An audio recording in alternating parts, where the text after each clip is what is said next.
there, welcome back to my garden. I think I have officially fit as many sweet peas as I can in this flower pitcher. I think it is so beautiful. These smell so good.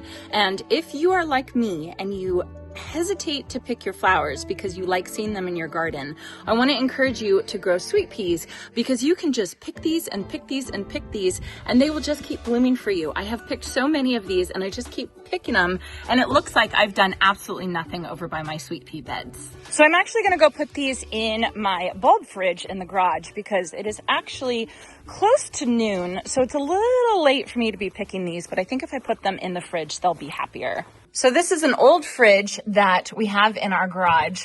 This fridge was actually here, or it was actually inside our kitchen when we first moved in. And instead of getting rid of it, it doesn't work very well. But instead of getting rid of it, I've used it to pre-chill my bulbs that I plant in the fall. But then you can imagine once those go in, this stays pretty empty. So it's a perfect spot to chill out my blooms before I bring them inside. So I'll probably leave these in here for the rest of the day and then bring them inside this evening. So I'm back here in the back garden today. I have definitely been neglecting the back garden. I've been really focused on the front garden. Front garden's looking absolutely beautiful, but I'm starting to see signs of neglect back here in the form of lots and lots of weeds.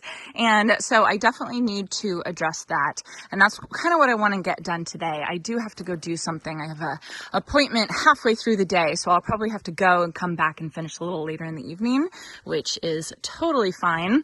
One of the main things I want to get done today is I want to pull out this Dusty Miller. I feel like I've been talking about pulling out this Dusty Miller for a while now, and it definitely needs to come out. So that needs to come out. Then I'll have an open bed right there, and I think I want to transplant some of the dahlias that I have here. These, I did seed dahlias last year from Floret Farms. They were beautiful, but of course, when you grow dahlias from seed, you can't really choose what type of dahlias you want. And so some of them I liked, some of them were just okay. One that I definitely liked was this one right here. It was kind of like this sunset, beautiful color. And so I'm definitely going to keep that one, and I think I want to transplant it over to that bed because in these two front beds, I want to plant a whole bunch of zinnias. And I do have a whole bunch of zinnia volunteers in this bed because I actually planted zinnias in this bed last year, but I have my snapdragons in this bed and a giant weed that I just noticed right there. Okay, I gotta work on this stuff. So anyway, I'm just gonna try and get as much done as I can today while I have time with my appointment halfway through. And then I did want to show you guys the greenhouse. So actually on Sunday, my friend Ashley, who's a photographer, she is holding a photo session here. She put it on her Instagram. She calls them minis, and basically they're cheaper than regular photo sessions, and people can come like every 15 minutes with their family, jump into the spot, take photos, and then jump out, and the next person comes in. So it's great for the families who want to get photos done because Ashley charges less, and it's great for Ashley because she gets a ton of stuff done at the same time. And she asked if she could use my greenhouse because she loves my greenhouse. She actually has done photos of my family in the greenhouse before, and they turned out beautifully. So they are coming on Sunday, so I am tasked with making the greenhouse look really nice, and I am really nervous about it. I don't know. I am just not the type of person that can kind of set everything up and make it look beautiful. I just don't feel as confident with it. So I think that I should have a bench, some type of bench, so that people can sit with their family. And then I think I'm going to get like a throw blanket right there. And then I think I'm just going to put a whole bunch of pots and flowers in here. But I wanted to show you guys just in case you had any good ideas. I was also thinking about harvesting some olive tree branches and putting them in some terracotta pots all over and stuff like that. So that's one of the things I want to do. Another thing I'm doing right now is I'm soaking this area because I want to get these trellises in the ground. These trellises are going to go kind of right here, and the jasmine's going to climb up the jasmine. The jasmine is going to climb up the trellis, and I think that that'll be really pretty as well. So yeah, lots going on. Hopefully I can get some stuff done. But any suggestions you guys have for the greenhouse for a photo shoot, I would very much appreciate.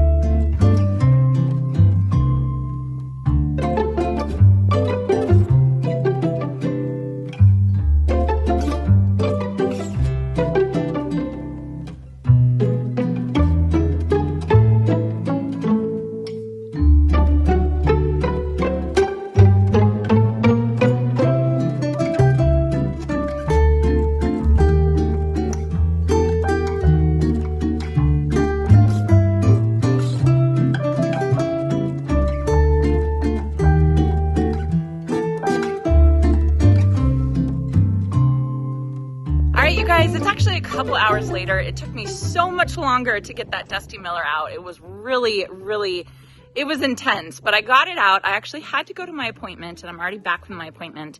My appointment was actually at Green Acres, which is my favorite garden center. I had to go to the Elk Grove location, which is where I'm having one of my Best for the West events in 2 weeks. I had to kind of do a walkthrough and talk to them about it. This Saturday, in just a couple days, I have an event in Turlock at the Greenery. If you guys live down there, you guys should come say hi. And then in 2 weeks, we're going to be at Green Acres, which is really exciting.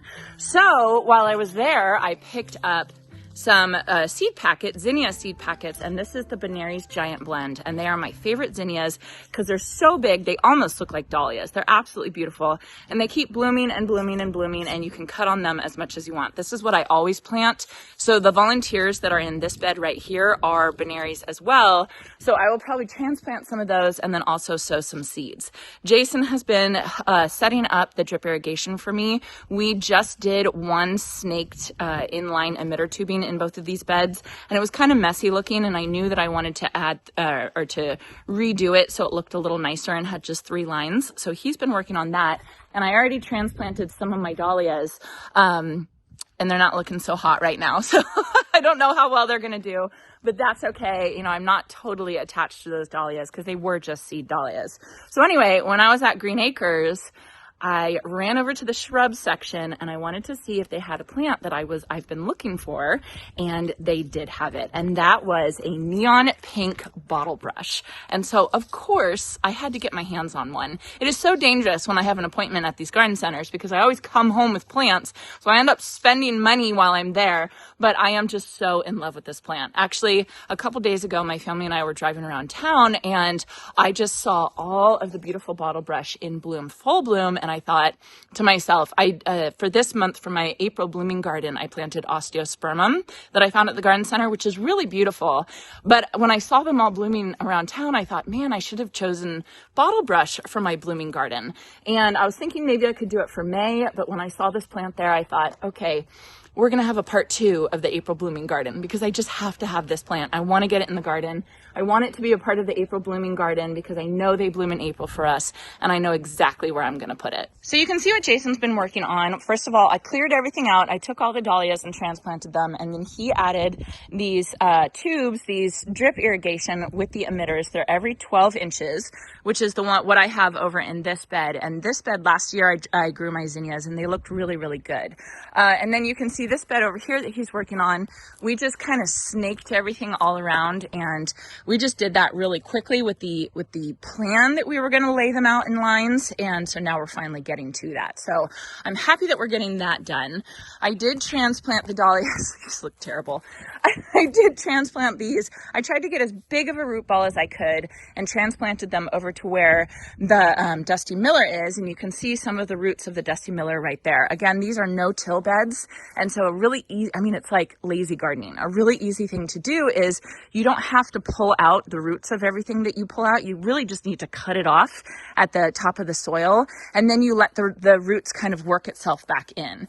And so when I was taking out that Dusty Miller, I was just cutting it off at the top of the soil. I put the dahlias over here and they're looking, I don't know. This is the one that I really want to survive, and I'm hoping it will.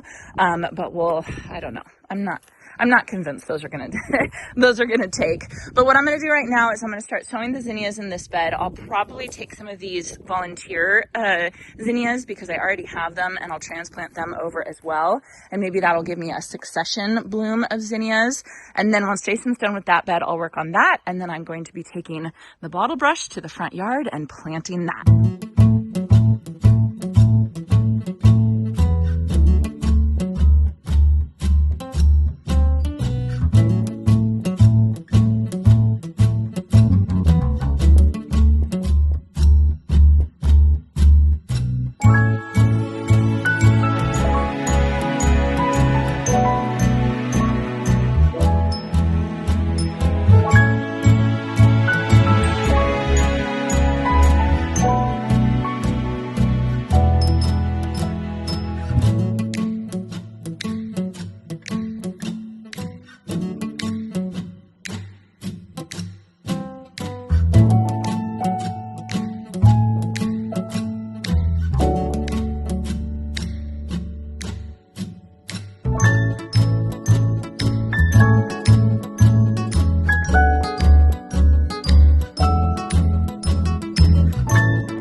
my goodness, you guys, I am in love with this plant. Look at it with the plain blue salvia behind it. Isn't that beautiful? I do have to say I was inspired by my friend Deb. Deb always inspires me. She's from A Cozy Garden on Instagram. She has this in her garden right next to her echium, and you can see my Pride of Madeira is right over there. This one is smaller than a normal bottle brush. So I'm sure a lot of you are watching me plant this and thinking, that's gonna get huge. The neon pink one, this one is actually a more compact version. It only gets about 5 to 6 feet tall and wide. So it's going to be perfect right next to the 7 sunflower tree and my Chinese pistache. Yes, in 20 years, the Chinese pistache is going to grow up and it's going to have too much shade for this. I will worry about that then. For now, I'm going to enjoy these beautiful, beautiful blooms in April. They're going to bloom right next to the purple here and right next to all the other color that I have in this garden. Oh my goodness, I couldn't be happier about this plant. I just have to say, how funny is it that I started this video in the back garden saying I was neglecting the back garden and I needed to spend some time back there, and I'm ending the video in the front garden, adding more color to it. You can see how easy it is to get distracted. So anyway, I got my sweet peas harvested. I got my zinnias planted. Ugh, those dahlias transplanted. I don't know. We'll see about those. I still have to get the sunflowers planted back there, but I will hopefully get that done tomorrow. But the most important thing is I got my April blooming garden planted 2.0. So anyway, I hope you all enjoyed this, and I hope you all have a chance to get in your garden today. Ugh. How am I supposed to make videos? I have to do my job. Stop.